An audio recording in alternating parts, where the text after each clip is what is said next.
ನೀವು ಪ್ರತಿದಿನ ಕೆಲಸ ಮಾಡ್ತೀರಾ, ಆದರೆ ನಿಜವಾಗಿ ಯಾರು ಮಾಡ್ತಿದ್ದಾರೆ ಅಂತ ಕೃಷ್ಣ ಇವತ್ತಿನ ಶ್ಲೋಕದಲ್ಲಿ ತಿಳಿಸ್ತಾ ಇದ್ದಾನೆ.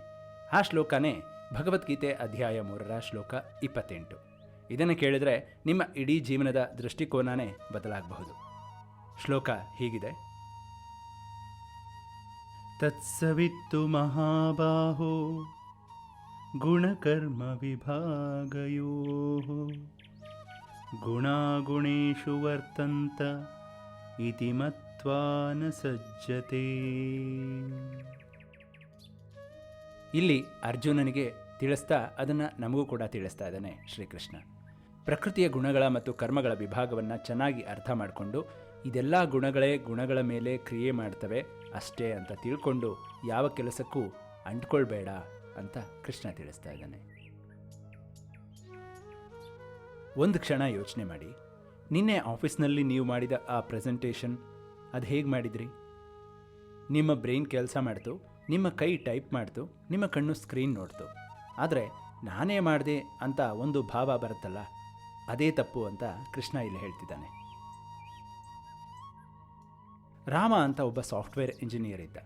ಬೆಂಗಳೂರಿನ ಒಂದು ದೊಡ್ಡ IT ಕಂಪನಿಯಲ್ಲಿ ಅವನು ಯಾವಾಗಲೂ ಹೇಳ್ತಿದ್ದ, ಈ ಪ್ರಾಜೆಕ್ಟ್ ನಾನೇ ಮಾಡಿದೆ, ಈ ಸಕ್ಸಸ್ ನಂದು, ಈ ಟೀಮ್ ನನ್ನಿಂದ ಓಡ್ತಿದೆ ಅಂತ.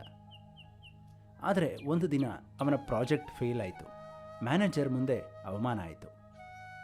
ಆ ರಾತ್ರಿ ರಾಮ ಮನೆಗೆ ಬಂದು ಕೂತ, ತಲೆ ಕೆಡಿಸ್ಕೊಂಡ. ಎಲ್ಲ ನಾನೇ ಮಾಡಿದೆ ಅಂದ್ಕೊಂಡೆ, ಆದರೆ ಯಾಕೆ ಫೇಲ್ ಆಯಿತು ಅಂತ ಪ್ರಶ್ನೆ ಮಾಡಿಕೊಂಡ. ಅಷ್ಟರಲ್ಲಿ ಅವನ ತಾತ ಬಂದರು. ಹಳೇ ತಲೆಮಾರಿನ ಮನುಷ್ಯ, ಕೈಯಲ್ಲಿ ಒಂದು ಹಳೆ ಗೀತೆ ಪುಸ್ತಕ ಹಿಡ್ಕೊಂಡು ಕೂತ್ಕೊಂಡ್ರು. ಅವರು ರಾಮನಿಗೆ ಹೇಳಿದರು, ರಾಮ, ನಿನ್ನ ದೇಹ ಕೆಲಸ ಮಾಡ್ತು, ನಿನ್ನ ಬ್ರೈನ್ ಕೆಲಸ ಮಾಡ್ತು, ಆ ಕ್ಷಣದ ಪರಿಸ್ಥಿತಿ, ನಿನ್ನ ಟೀಮ್, ಮಾರ್ಕೆಟ್ ಎಲ್ಲ ಕ್ರಿಯೆ ಮಾಡ್ತು. ಆದರೆ ನೀನು ಆ ಆತ್ಮ ಅದ್ಯಾವ ಕೆಲಸನೂ ಮಾಡಲಿಲ್ಲ. ಹಾಗಾದರೆ ಯಾಕೆ ಅದನ್ನು ತಲೆ ಕೆಡಿಸ್ಕೊಂಡಿದೀಯಾ ಅಂತ ತಾತ ಕೇಳಿದರು. ರಾಮನ ಕಣ್ಣಲ್ಲಿ ನೀರು ಬಂತು. ತಾತ ಮುಂದುವರೆಸಿದ್ರು, ನೀನು ಸತ್ಯ ತಿಳ್ಕೊಂಡ್ರೆ ಪ್ರಕೃತಿ ಗುಣಗಳೇ ಎಲ್ಲ ಮಾಡುತ್ತೆ ಅಂತ ತಿಳ್ಕೊಂಡ್ರೆ ನೀನು ಕೆಲಸ ಬಿಡಲ್ಲ, ಆದರೆ ಆ ಕೆಲಸದ ಫಲಿತಾಂಶಕ್ಕೂ ಅಂಟಿಕೊಳ್ಳಲ್ಲ ಅಂತ. ಸೋಲು ಬಂದರೆ ನಿರಾಸೆ ಆಗಲ್ಲ, ಗೆಲುವು ಬಂದರೆ ಅಹಂಕಾರ ಬರಲ್ಲ. ಇದೇ ಕೃಷ್ಣ ಹೇಳಿದ ತತ್ವಜ್ಞಾನ ಅಂತ ತಾತ ತಿಳಿಸಿದರು. ಯಾವ ಕೆಲಸ ಮಾಡ್ತೀರಾ ಅದನ್ನೇ ಮಾಡ್ತಾ ಇರಿ, ಆದರೆ ನಾನೇ ಮಾಡಿದೆ ಅನ್ನುವಂಥ ಅಹಂಕಾರ ಬಿಟ್ಟುಬಿಡಬೇಕು. ಪ್ರಕೃತಿ ಮಾಡಿಸುತ್ತೆ ಅಂತ ಮುಂದುವರಿಬೇಕು. ಅದಕ್ಕೆ ನಾವು ಸಾಕ್ಷಿಯಾಗಬೇಕಷ್ಟೆ. ಹೇಗನ್ನಿಸ್ತು ಈ ಒಂದು ಶ್ಲೋಕ ಮತ್ತು ಅದರ ಅರ್ಥ?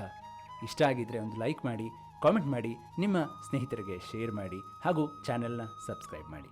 ಮುಂದಿನ ಶ್ಲೋಕದೊಂದಿಗೆ ಮುಂದಿನ ಸಂಚಿಕೆಯಲ್ಲಿ ಮತ್ತೆ ಭೇಟಿಯಾಗೋಣ. ಅಲ್ಲಿವರೆಗೂ ಎಲ್ಲರಿಗೂ ನಮಸ್ಕಾರ. ಜೈ ಶ್ರೀಕೃಷ್ಣ.